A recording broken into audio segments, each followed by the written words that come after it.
Bueno, yo creo que la clase de historia es aburrida por lo que es pura teoría. Otro de los grandes acontecimientos acá dentro de esto fue la elección de Dinamarca y Noruega. En 1940 Alemania ocupó sin resistencia la pequeña Dinamarca y Noruega. Como eran pueblos pequeños, ¿quién se le iba a oponer a tremendo monstruo? Y ya con el poderío armamentístico, como les dije hace rato, ellos fueron los pioneros en crear los famosos tanques de guerra. El primer tanque de guerra blindado lo creó Alemania con una tecnología avanzada y mano de obra judía. Ingeniería judía, ni siquiera eran ingenieros alemanes, eran ingenieros judíos que tenían un avance científico por encima de los alemanes. Es precisamente estos pueblos judíos que los alemanes toman todo el conocimiento relacionado con la medicina, con la ciencia, etcétera. La drole de guerra o el fuego de guerra, esto fue declarado entre Alemania y el Reino Unido en septiembre de 39.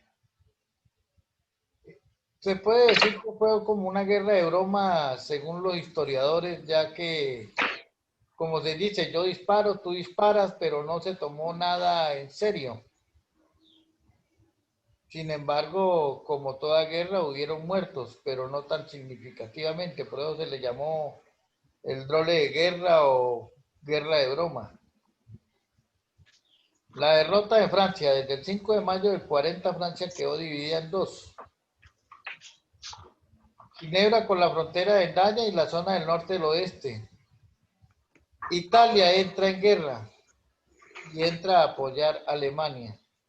Para salir un poco de la monotonía, jóvenes, les voy a proyectar un video respecto a la Segunda Guerra Mundial. Por favor, me dicen si tienen audio o no en ese video. ¿Listo?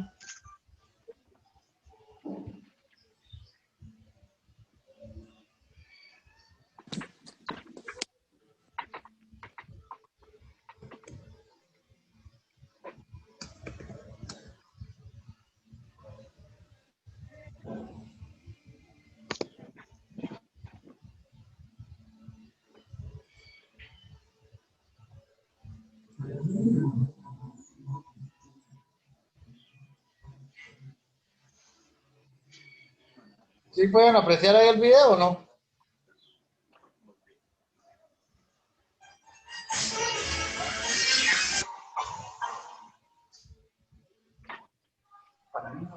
Jóvenes, ¿pueden observar ahí el video? Sí. Sí, profe. Sí, profe, sí. Señor.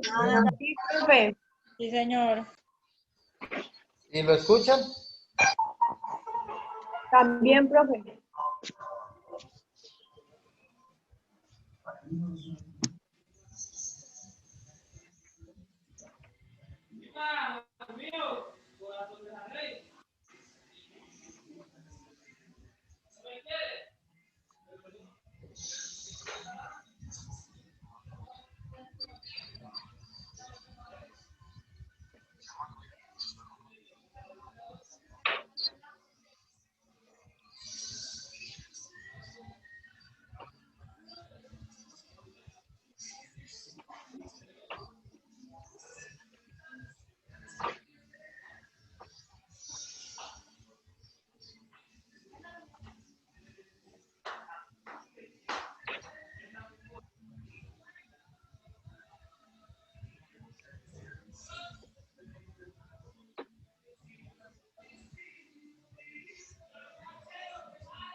Acércate, mamá.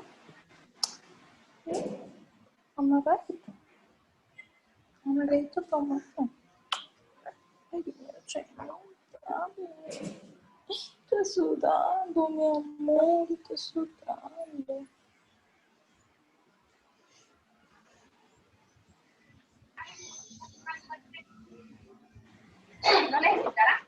Para supervisar están necesitando mujeres. Sí. Si le pone falda, puede ser que sí.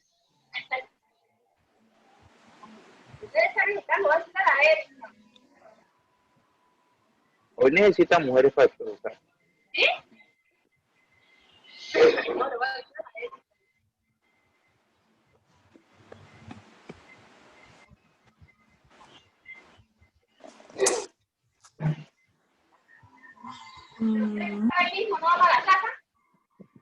Tiene que estar ahí.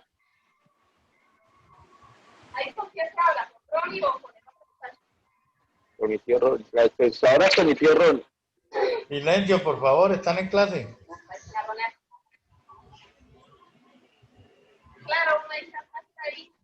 Claro.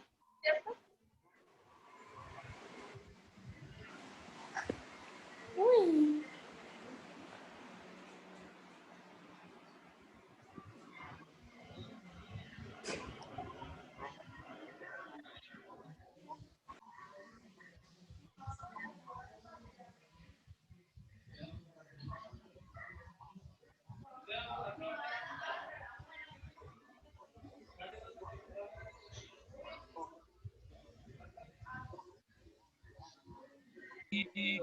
Señor bendito. Es que estoy en clase llamando, man.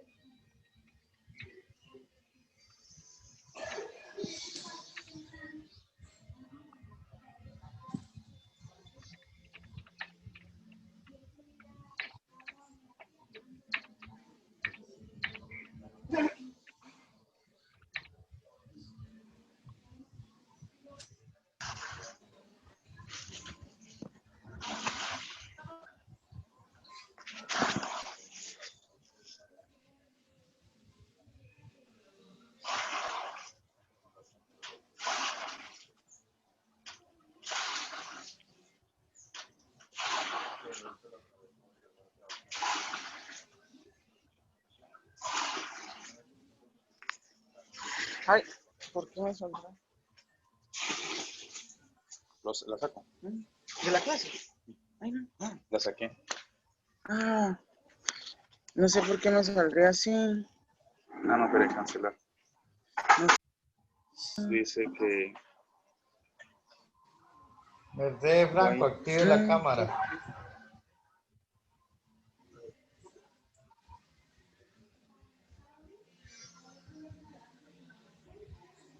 Puso la clase por Zoom.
Bueno, jóvenes, ya continuamos. Quiero que vean aquí algo que sepan ustedes quién fue Adolfo Hitler y continuamos la clase.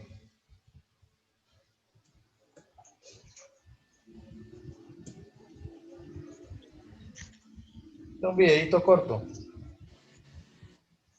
Espere.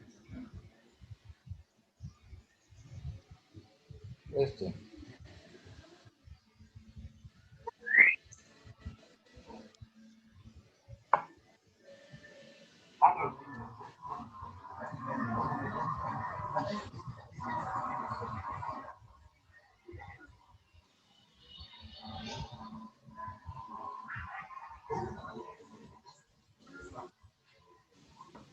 Profe, no escucho bien el video. No tiene sonido.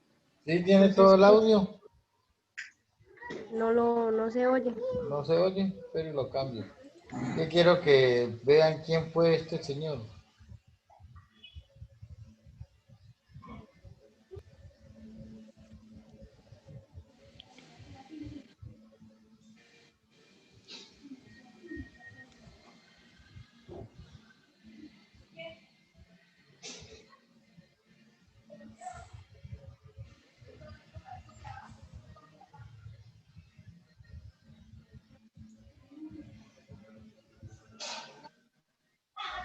¿Ahí? ¿Ya se lo escuchan o no?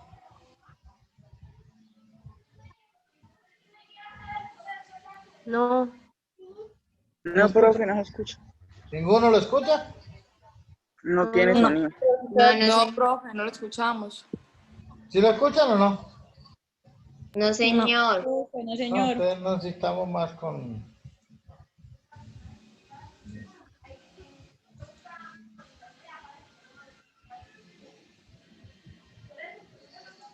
Bueno, ya en el video pudieron apreciar aquellos aspectos importantes, incluso la batalla de Inglaterra, la guerra de los Balcanes. Ahí en el video se habla de estas guerras que se dio. Si ustedes pudieron observar en el video, lo único que deja la guerra es muertes. Una guerra, le voy a dar el significado de una guerra. Una guerra es donde unos pobres que no se conocen se matan entre sí por unos políticos que sí se conocen y que no se arriesgan a matarse entre ellos mismos. En una guerra los muertos los ponen son los pobres, no los ricos.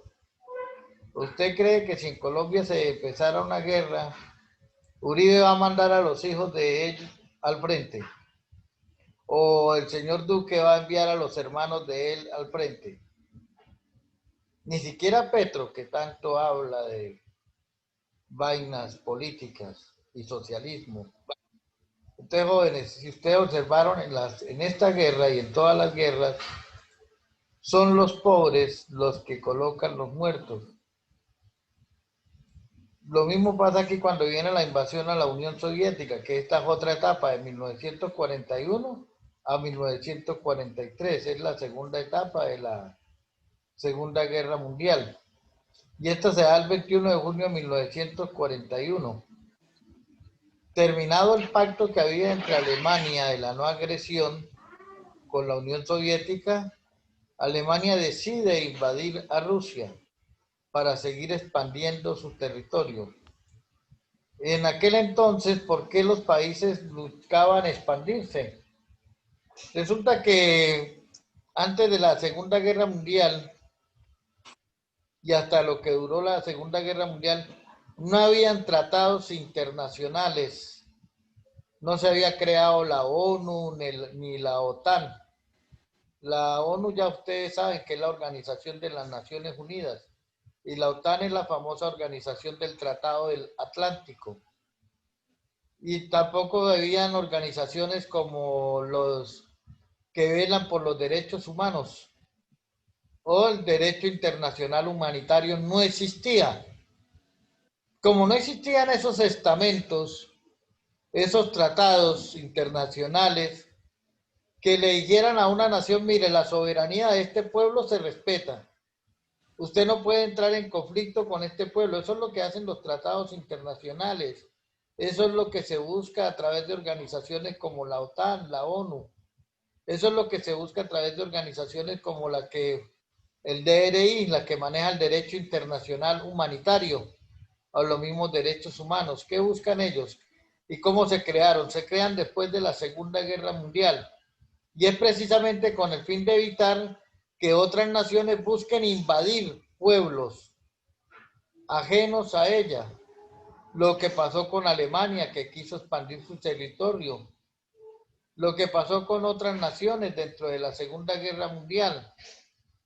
Entonces, lo que se prevé con todos los tratados y un surgimiento de un acontecimiento después de la Segunda Guerra Mundial es eso, evitar que se siga expandiendo el territorio de una nación a la fuerza.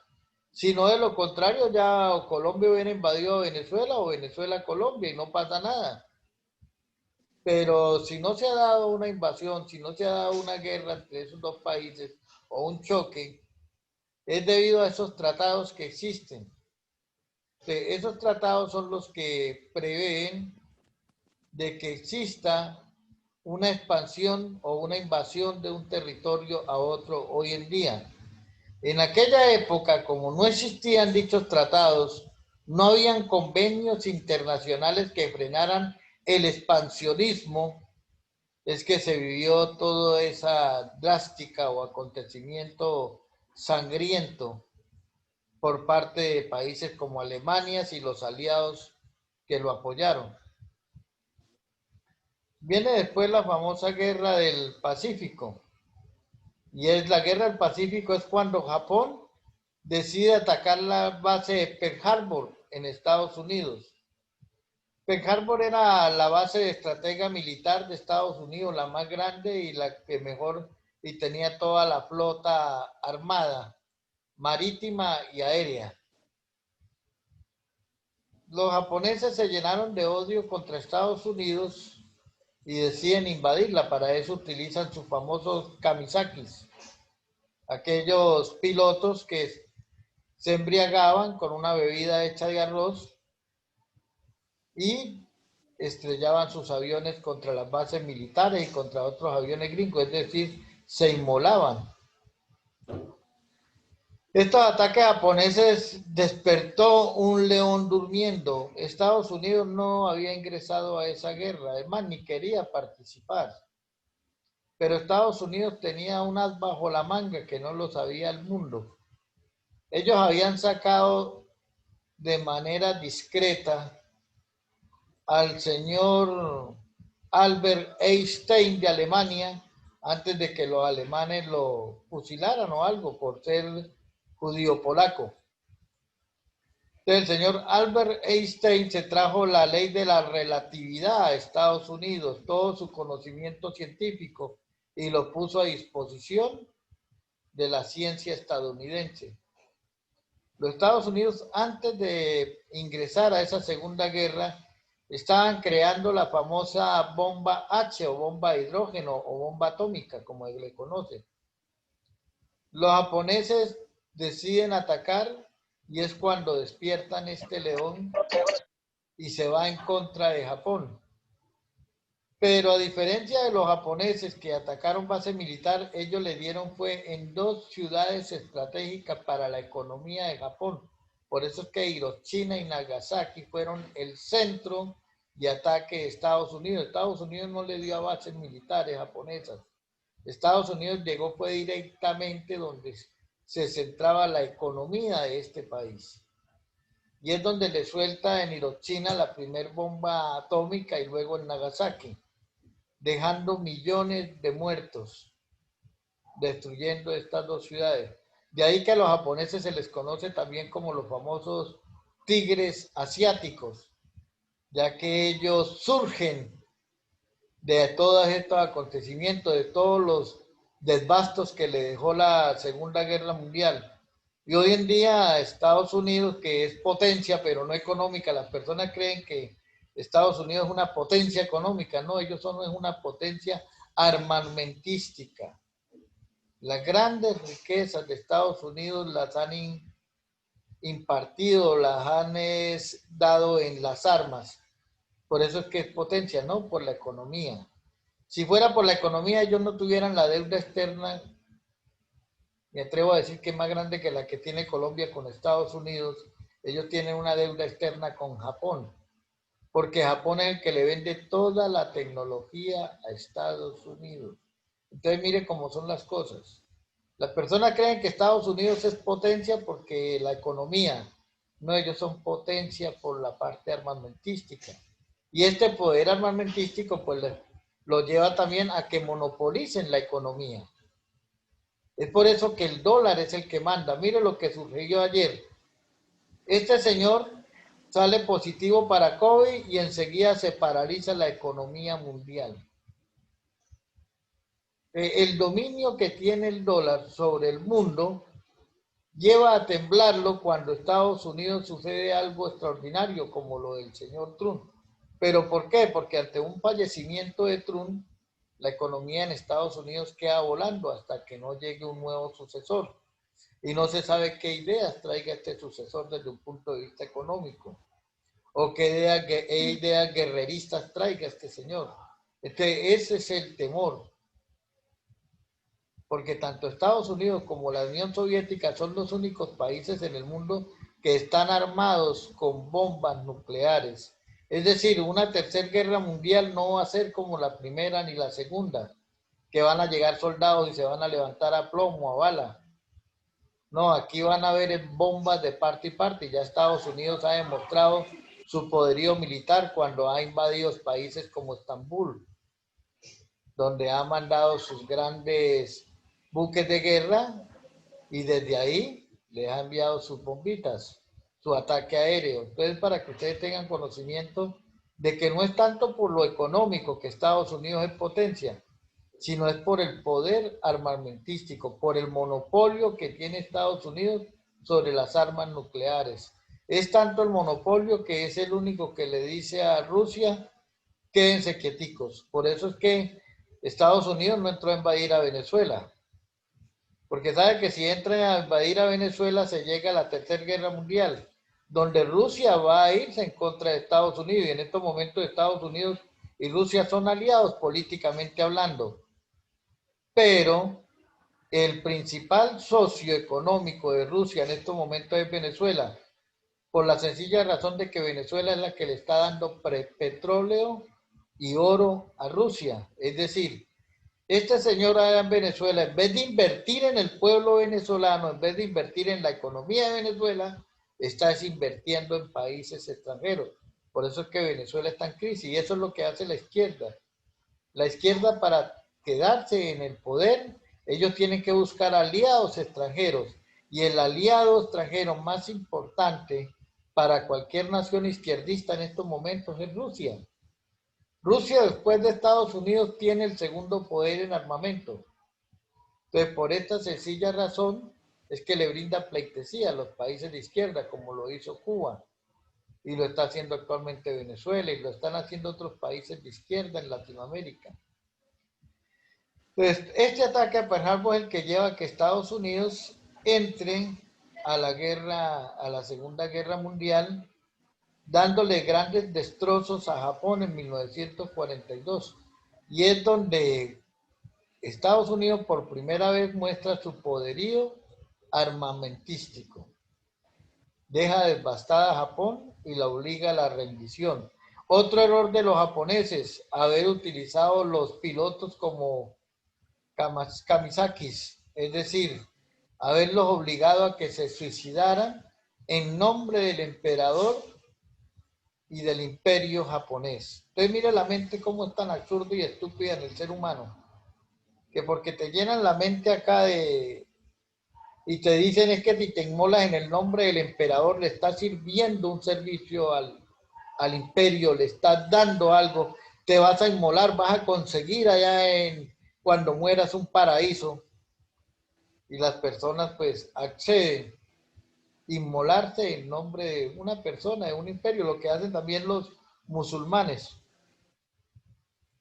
La guerra en el norte de África. En septiembre de 1940, los ejércitos italianos, ya me están avisando que está acabando el tiempo en el Zoom.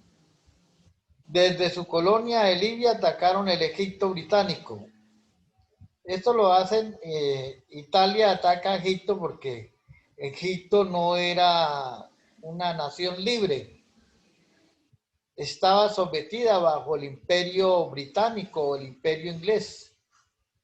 Y al estar sometido entonces no en Egipto, los italianos deciden atacar Egipto, no tanto por los egipcios, sino porque aquí estaba la Gran Bretaña dentro de este gran nación. Y lo hacen es con el fin de erradicar a los británicos, es decir, en pocas palabras le estaban brindando un servicio a Egipto, ya que los egipcios estaban sometidos bajo el yugo de la Gran Bretaña. La impotencia de Italia llevó a Alemania a enviar un ejército expansionario a África. Ahí es cuando estos dos grandes aliados deciden atacar directamente a África, especialmente el Cairo, en Egipto. Todo esto llevó a que el 8 de noviembre del 42, en octubre, el general británico Monroe inicia un ataque sobre las posiciones alemanas en Alemania. Jóvenes, cuando los países aliados que están en contra de Alemania ven todo lo que está sucediendo, es cuando deciden todos unirse e irse y atacar directamente a Alemania. Al atacar a Alemania directamente, todos pues la fueron sometiendo. Mire que Alemania estaba tan fuerte, armamentísticamente hablando, que tuvieron que unirse más de 7 naciones para irse en contra de ellos y poderlos derrocar. De lo contrario, no hubiesen sido capaces. Ni siquiera Estados Unidos, ya con ese poder armamentístico que había demostrado. Pero es la alianza entre estas naciones la que llevan a eso. Y es así como poco a poco se van dando los finales de la Segunda Guerra Mundial. Aquí viene la tercera y última etapa, la de 1943 a 1945. Y esta es la victoria de los aliados, ahí es lo que les estaba diciendo. Cuando ya el pueblo, los países aliados someten a Alemania. Y es donde se le da fin a la Segunda Guerra Mundial en 1945, evitando de esta forma el expansionismo alemán, la caída de Hitler. Sobre la muerte de Hitler hay muchas inconsistencias, nadie asegura. Alguno dice que se suicidó, otro dice que... Otros dicen que se fue para Argentina y allá murió. Regálenme un minutico, joven.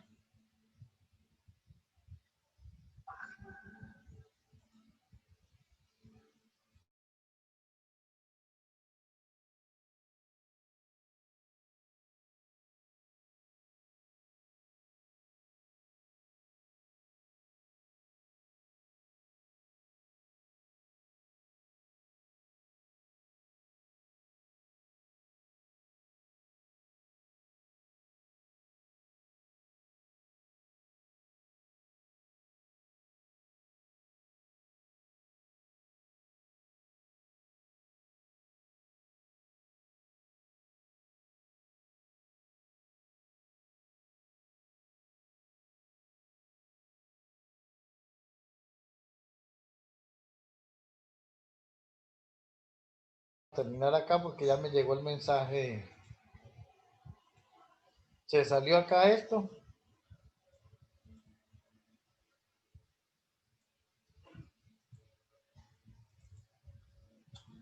Qué pena, compartí lo que no era.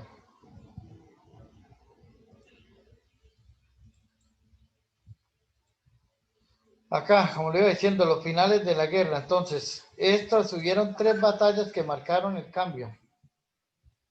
Primero, la de Stalingrado, que esto fue por parte de Rusia. Midway en el Pacífico y el Alamein en el norte de África.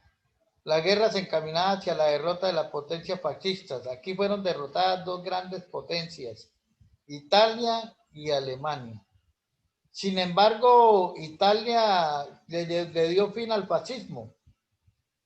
Terminada la Segunda Guerra Mundial, Italia acepta los tratados internacionales que se dan para evitar las nuevas confrontaciones y expandir territorios por parte de las naciones. Alemania los acepta, pero de muy mal gusto, a tal extremo de que como había una división política, por un lado estaban los seguidores de Hitler en Alemania y por otro lado estaban los que se contrapusieron a Hitler. Ahí es donde viene la famosa división de Alemania y se surge el famoso muro de Berlín. Ya con el surgimiento del muro de Berlín, la Alemania queda dividida. Y esta división del pueblo alemán lo llevaron así durante más de 50 años, donde ni los de la Alemania occidental podían pasar a la Alemania oriental y viceversa. Entonces mire cómo los estragos de la guerra y el pensamiento de un fascista como Hitler llevaron a dividir a un pueblo. La historia cuenta que, por ejemplo, el señor, la estratega militar romano, fue el que dejó este gran legado: divide y vencerás. Si usted quiere vencer al enemigo, simplemente divídalo. Hazlo pensar de manera diferente entre ellos mismos. ¿Qué pasa en Colombia, jóvenes? En Colombia estamos divididos. Por un lado se habla de petristas, por otro lado se habla de uribistas. Y se atacan entre ellos mismos y no se dan cuenta que la derecha nos tiene vuelto nada y que la izquierda nos quiere volver peor. Por esa ceguera que hay debido a esa división. Fue lo que pasó allá en Alemania y lo que permitió que se levantara dicho muro que separara a esta nación. Hoy en día, con la caída de ese muro de Berlín, que fue la misma sociedad, las que optaron por tumbar este muro, por darle paso a una democracia en Alemania, es la que les permite disfrutar nuevamente de una sola nación, un solo Estado. Bueno, jóvenes, por el día de hoy es todo. Les recuerdo que ahora le envío el material y la clave del Classroom, tanto para ingresar al previo como para ingresar al taller. Ya saben que tienen que subir los talleres al Classroom. Les recuerdo que el previo, bueno, para ustedes queda habilitado hasta las 6 de la tarde. A las 6 de la tarde se cierra el previo. ¿Estamos claros? Eso para que de pronto el que tenga que salir a trabajar ahora o a cumplir algún compromiso, entonces no se preocupe por el previo de que no lo va a alcanzar a presentar. Por eso les doy todo ese plazo. Pero ya después de las 6 de la tarde sí no pueden ingresar. Los trabajos, por favor, lleven los trabajos, ingrésenlos a tiempo. Trabajo que me ingresan a la plataforma después del día ya queda calificado sobre 4. Es decir, que si su trabajo no cumple con todo, no le va a hacer una calificación de 4, sino puede ser 3, 2 o 1. Entonces, envíenlo, traten de enviarlo el día que es para que la calificación sea sobre 5. Y la nota, por muy mala que sea 3. ¿Listo, jóvenes? Que tengan un maravilloso día. Gracias por su atención. Ya les voy a compartir ese material por el grupo del WhatsApp. ¿Listo, jóvenes? Listo, Dios me los guarde. Gracias, profe. Amén. Adiós, Bueno, profe. Hasta luego. ok, bueno. Feliz fin de semana a todos. Igual. Gracias. Lo mismo, profesor. Bueno. Voy a tomar aquí la última asistencia.